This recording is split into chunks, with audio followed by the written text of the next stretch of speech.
hanya ya buta terus. Orang buta kok nuntun orang buta. Yang berhak menuntun orang buta ya orang yang melek.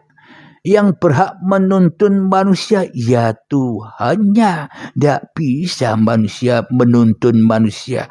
Yakni harus Tuhannya lah yang menuntun manusia. Ketika manusia sudah sadar bahwa hidup ini dan badan ini hanya milik Allah, maka dengan la haula wala quwata illa billah, maka dengan la maujudan illallah, maka dengan la ilaha illallah, manusia akan dituntun oleh Tuhannya, yakni la inna lillahi wa inna ilaihi raji'un.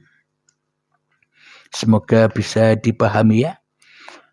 Alhamdulillahirabbil alamin. Kita lanjutkan surat Toha ayat yang ke-14.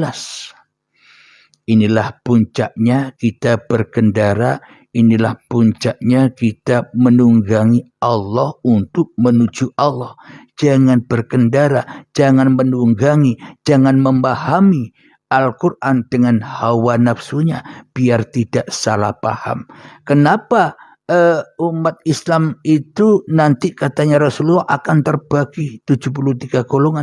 Karena setiap individu manusia memahami, memaknai, mentafsirkan Al-Quran, mentafsirkan ayat-ayat sucinya Allah, kitab-kitabnya Allah, mentafsirkan dengan versi hawa nafsunya sendiri-sendiri, dengan versi kepuasan pemahamannya sendiri-sendiri. Karena tidak berkendara, karena tidak menunggangi Allah sebagai yang menguasai segalanya, tapi kita masih bertunggangkan, berkendarakan hawa nafsu yang berkuasa, yang merasa berkuasa untuk melakukan segala sesuatu, maka kepahamannya akhirnya ya sama-sama tersesat dari jalan Tuhannya. Maka dengan adanya kajian atau paparan YouTube Uripi Allah ini, agar ketika kita semua yang bergolong-golong ini agar ketemu lagi dengan yang ahad. Agar yang bergolong-golong ini, apapun nama agamanya, yang bergolong-golong ini agar menyadari bahwa dirinya hanyalah ciptaan Tuhan, bahwa dirinya adalah bersaudara dengan manusia-manusia yang lain, saudara kandung, sama-sama dikandung oleh badan, sama-sama dikandung oleh bumi. Kita ini saudara yang sama. Kita dicipta agar untuk saling mengenali, agar untuk saling kasih sayang. Mari kita lanjutkan surat Toha ayat yang ke-14. Innani anallahu la ilaha illa ana fa'budni wa aqimis salata li dzikri. Yang artinya sungguh aku ini Allah. Tidak ada Tuhan selain aku, maka sembahlah aku dan laksanakanlah salat untuk mengingat aku. Inilah tanda buktinya kalau kita memakai tunggangan, kalau kita memakai kendaraan, kalau kita memakai kepahaman hawa nafsu, iblis dan setan yang ada di dalam dada kita, kita akan takut mengakui aku ini Allah. Takut murtad. Kenapa? Masa aku ngaku jadi Allah? Itulah hebatnya iblis dan setan. Jangan ngaku-ngaku bahwa dirimu Tuhan. Kamu itu makhluk, katanya iblis dan setan. Supaya apa? Supaya manusianya selalu dan selalu memakai kepahaman hawa nafsunya untuk menuju Tuhannya. Padahal hawa nafsu ini selalu menunjukkan kepada hal-hal yang palsu saja. Hanya berimajinasi sesuai kepahaman hawa nafsunya sendiri-sendiri. Maka di diikat oleh iblis dan setan agar manusianya tidak bisa terbang menuju Tuhannya, agar manusia tetap kumpul iblis dan setan di dalam anar. Jadi manusia siapapun takkan pernah bisa mengaku-ngakui aku ini Allah. Akan tetapi manusia selama ini ngaku-ngaku aku ini halim, aku ini napa Anda masing-masing. Berarti yang paling wujud, berarti yang paling hidup, berarti yang menjadi pencipta atas diri kita selama ini kan Abdul Halim, yang merasa bisa merokok.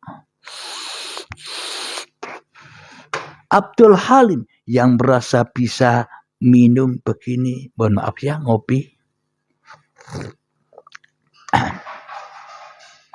Abdul Halim yang merasa bisa baca Al-Quran. Semuanya hanya Abdul Halim yang ada pada diri Abdul Halimnya, sebagai yang dicipta-ciptakan oleh Abdul Halimnya.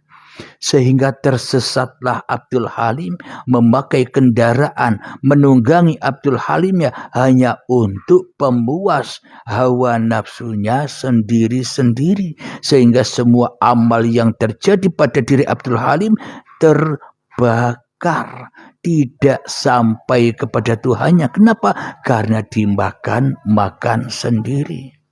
Sholatnya dimakan sendiri.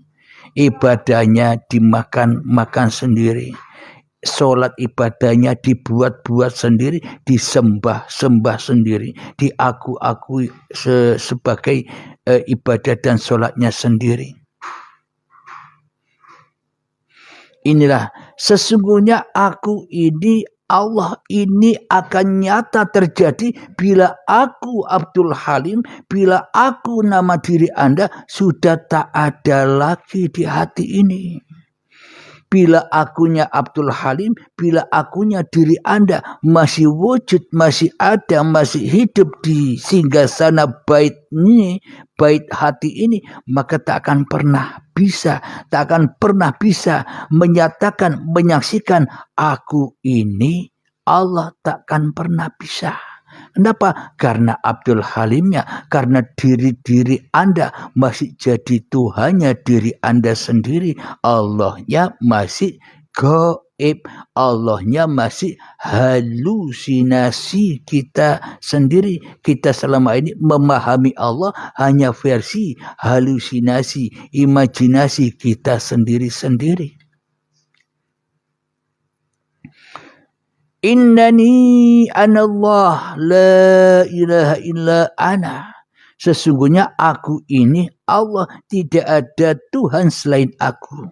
Coba kita hayati, bila tak ada uribe Allah, apakah kita manusia, apakah Abdul Halim ini, apakah nama diri Anda bisa berkata-kata aku Abdul Halim, aku Anda, aku siapa nama Anda, aku Rudi, aku Amir, aku Budi dan sebagainya.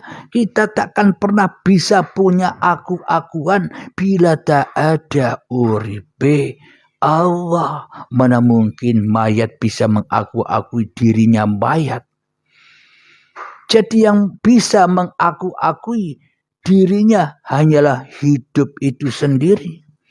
Maknanya aku Halim, aku siapa nama Anda di dalam hati Anda, aku Rahmat, aku Rohim, aku Budi dan sebagainya.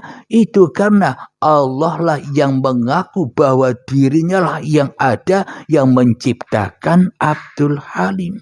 Allah mengakui bahwa dirinya yang wujud, yang menciptakan nama-nama dan yang menciptakan diri Anda masing-masing. Siapa berarti aku ini? Nah, bila kita masih keakuan diri kita, tak akan pernah bertemu aku yang diungkap di dalam Al-Quran ini. Sesungguhnya aku ini Allah. Kenapa? Karena masih terhijab, terdinding, terbelenggu, terpenjara oleh aku-akuan diri manusianya sendiri. Nanti kalau sudah datang syakaratul maut, baru percaya bahwa aku ini Allah, bahwa yang bisa mengungkap, yang bisa berkata aku selama ini, ternyata hidup itu yang bisa berbicara aku. Hidup ini yang bisa mengaku-akui sebagai aku. Maka kita akan menyadari, maka dari itu jangan memakai kendaraan, jangan menunggangi hawa nafsu kita sendiri. Maka tak akan pernah paham, pasti menolak terus, kontradiksi terus.